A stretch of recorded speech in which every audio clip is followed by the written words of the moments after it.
Chapter 8 of A Stranger at Home, on page 92. Near the end of February, when light began popping its head up from the darkness for a brief moment each day like a sick, my father took us to pack for a hunting trip to the Husky Lakes. The Husky Lakes were more like one body of water sprawled out in a tangle. The trip there took 2 days by dog sled, and I used my own sled the entire time. We made our camp and settled in for the week.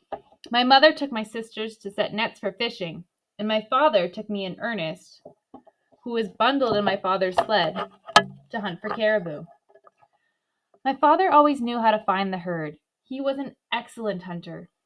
He had learned from his grandfather, who was one of the greatest hunters our people had ever known.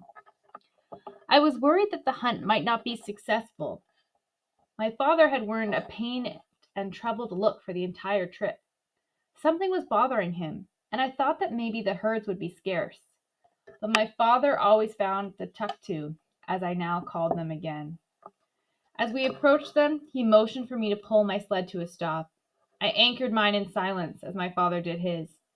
He crept forward on foot and crouched behind a low rise. As my brother slept, I crept up beside my father. A shot cracked through the air, and then another. My father had managed to drop 2 animals before the herd scattered across the tundra. He ran toward the downed caribou.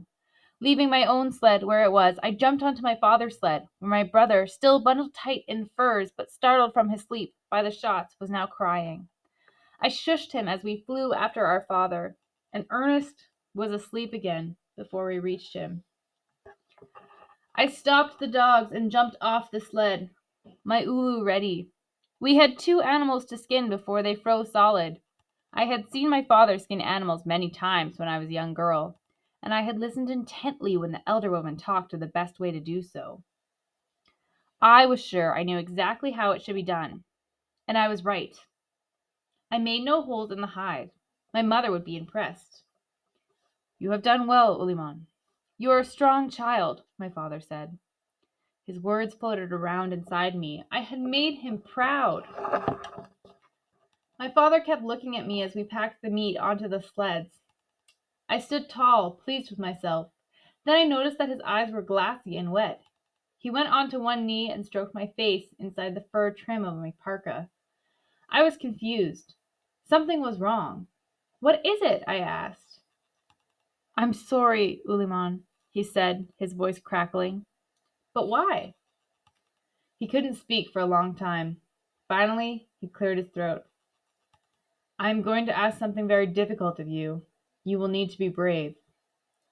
"Sure, father. What do you need?" He stared out across the tundra. His eyes could not meet mine. "The government is telling us to send our children to school," he said. He rubbed his face with the palm of his hands, as if he were trying to erase some painful knowledge from his mind. "It was easier to avoid on Banks Island, but here more of them will be coming. Without learning their language and how to read and write it, we won't survive. The clerk has your mother sign for supplies we did not buy, and she doesn't know the difference because she can't read." "But I can read and write," I assured him. "I can help mother." My father closed his eyes and hung his head for a moment. "Yes, but your sisters can't." A tremor quaked all through his body. He shook so hard I thought maybe every bone in his body would break. My eyelashes became sticky with ice. I understood. He was asking me to go with my sisters, to go back to that horrible place. He needed me to protect them. My father crushed me against his chest, and we both cried until we had no more tears. I didn't cry again after that. The Immaculata would not arrive until late June, but I needed to start preparing myself now to go back. I had to teach myself how to not to cry anymore. My sisters were excited when they heard that they would be going to school like their big sisters. They saw it as a sign of maturity, but I knew it would be better for them to be frozen forever as they were now than to grow up in a place like that. I wanted to tell him how badly I wanted to stay and how I never wanted to leave, but I had to be tough for my father, who bore a great weight of guilt, for my mother, who was frightened of losing her children, and most of all for my sisters, who would need someone to protect them. I woke early the morning we were to return to school on the outsider's boat, and packed my things before anyone else awoke. Later, while my sisters packed, Ernest cried. I could not stand to hear it. I went outside and said my goodbyes to my dogs. When we reached the dock, Mabel squeezed my fingers tightly and called me Agon, an affectionate word meaning big sister. She and Elizabeth had not called me that since I had first left for the school 3 years earlier. I could feel her shaking. Elizabeth ran ahead of us up to the gangway onto the Immaculata. She was excited to go to Aklavik. I had once been that excited to go to school. My father hugged me tightly, and my mother kissed me. Ernest started to cry. Just before Mabel and I reached the gangway, my mother pressed a slip of paper into my hand. Read it later, she whispered. I tucked it into my hammock and looked to my father. His head hung low. I could not see his face inside the hood of his parka. He was ashamed for asking me to go back to the school. Both of my sisters wore short bob haircuts. My mother had cut their hair at home to spare them the humiliation of having it done at school. I was now old enough to keep my hair long and had been spared. My stomach felt tight. All of me felt tight. The girl who had taunted me months before tripped as she stepped onto the plank. I gave her my hand, helping her up from the mucky shore. She managed a slight smile and turned to make her way up the gangway. As the boat left the dock, I was the only child who did not cry. Even Elizabeth burst into tears when the boat started moving. The excitement ran off her face and fell on the deck along with her tears. All of the children stared at their parents, waving and calling to them. I scanned the crowd for Agnes, but saw no sign. She had taken off to hide again. I wished my sisters and I could have joined her, but they were too eager to learn to read, as I had once been, and there was no convincing them that we would be better off to disappear for a while. I was happy that Agnes had once again gotten away, but I was sorry that I did not get the chance to say goodbye to her. My father later wrote to me to tell me that she was again found safe.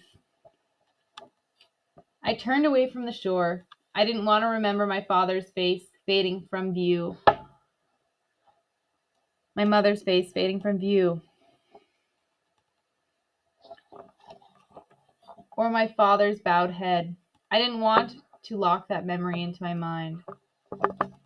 As we left the shore, a flock of geese flew overhead, no question in their minds about where they belonged. I watched them with envy. No one would ask them to fly somewhere other than on their course. And next year, when they returned to their nesting grounds, the other birds who would meet them there would not care where it was that they had been for the winter. The geese disappeared, and the mouth of the Mackenzie River Delta swallowed up us weeping children. My sisters clung to me as the Immaculata traveled down the intestinal tract of the mainland, far from the warmth of our parents' cheeks and the soft fur of their parkas that we had felt only minutes before. We passed the supply barge as it approached from upriver. A new tugboat had replaced the paddle wheeler, and it guided the barge toward Tuck. My father was right. Things were changing. This new, faster boat was another sign of that. Every child aboard the Immaculata wished they had the strength to jump over to the new tugboat and go back to their parents' open arms, but none of us did. And after a time, it was gone from our sight. I stared out at the river's edge for a long time, trying to prepare myself for what waited at the end of our journey. Mostly, I was thinking of how I would protect my sisters. And then I saw him, off in the distance, making his way toward Tuck to meet the supply barge, pelts slung in bales over his shoulders, the dew-black.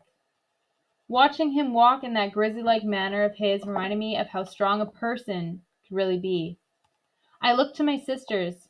This time would be different. I would have them there with me. I would not be alone, though my mother would now be without her daughters for a whole year. That's when I remembered the piece of paper that she handed me earlier.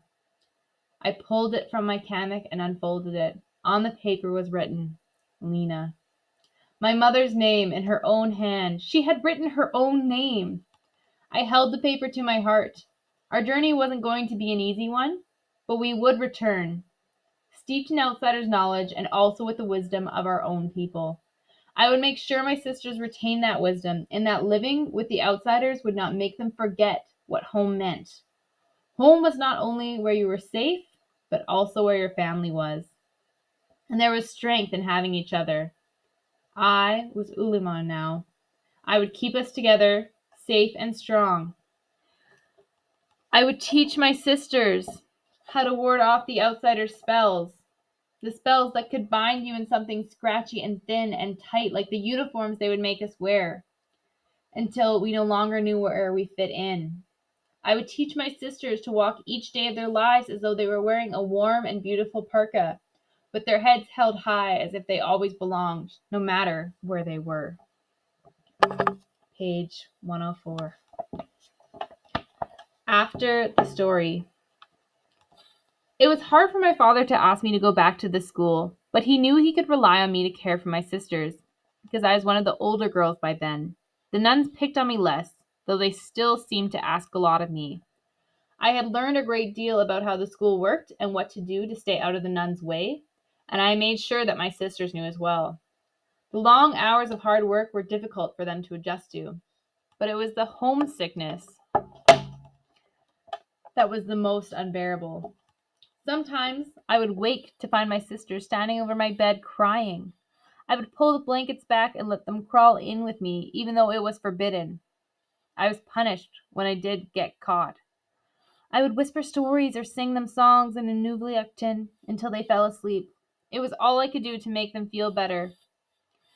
But as awful as it was, my sisters remained true Pokiaks, strong-willed and determined. Mabel did so well in school that she went on to high school in Yellowknife and eventually trained as a nurse. The schools. As Europeans spread throughout North America, their quest to expand into the new territories led them to seek ways to remove other people who already inhabited the land. One day of doing this was to send Aboriginal children to live at church-run schools where their traditional skills were replaced by those that would equip them to function in menial jobs. Like my parents. Margaret's parents were torn as they wondered if sending their children to the schools might be necessary in order to prepare them for the rapidly changing world.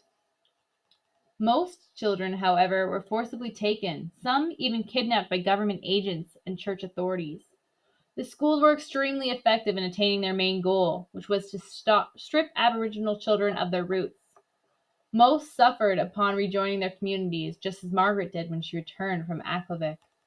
They could no longer speak to even their mothers and fathers, and they had lost the knowledge of the old ways which was so essential for survival in the north. They came home to the place of their people, but they still had a great distance to cover before they could return to a place of belonging. Those who had not been to the schools couldn't understand the hurdles facing their returning children. They often shunned them and treated them as outsiders, seeking no value in what they had been taught. Meeting with ostracism where they were expecting a return to a safety only added to the wounds that many of the children carried from having been abused at schools. Some children, like Margaret, fought hard to reclaim their place among the people, while others learned to cope within the margins of their communities. Still others left to find work in the outside world because they believed it would be easier for them to live there. Today, many Aboriginal people seek to reclaim their lost ways as a means of unifying and healing their communities. Traditional languages are being offered for study in some schools.